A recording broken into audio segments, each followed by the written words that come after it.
Club চেলসিকে বড় শাস্তি দিয়েছে ইংল্যান্ডের ফুটবল অ্যাসোসিয়েশন বা FA। এজেন্ট ও মধ্যস্থতাকারীদের অর্থ পরিশোধ সংক্রান্ত নিয়ম লঙ্ঘনের দায়ে ক্লাবটিকে £1 কোটি অর্থাৎ প্রায় 165 কোটি টাকা জরিমানা করা হয়েছে। পাশাপাশি 2 ট্রান্সফার উইন্ডোর জন্য স্থগিত খেলোয়াড় নিবন্ধন নিষেধাজ্ঞাও দেয়া হয়েছে। FA জানিয়েছে শুরুতে চেলসির 6 পয়েন্ট কেটে নেওয়ার সিদ্ধান্ত হয়েছিল, তবে আপিলের পর সেই শাস্তি বাতিল করা হলেও জরিমানা ও স্থগিত ট্রান্সফার নিষেধাজ্ঞা বহাল রাখা হয়েছে। তদন্তে চেলসি এজেন্ট ও মধ্যস্থতাকারীদের সঙ্গে লেনদেন এবং তৃতীয় পক্ষের বিনিয়োগ সংক্রান্ত নিয়ম মোট 74 বার লঙ্ঘনের বিষয়টি স্বীকার করেছে। 2022 সালে ক্লাবটির নতুন মালিকপক্ষই এসব অনিয়মের তথ্য স্বেচ্ছায় ফুটবল কর্তৃপক্ষের কাছে তুলে দেয়।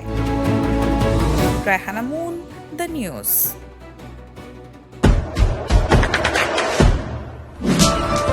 দেশে দেশে সবার সাথে দ্য নিউজ।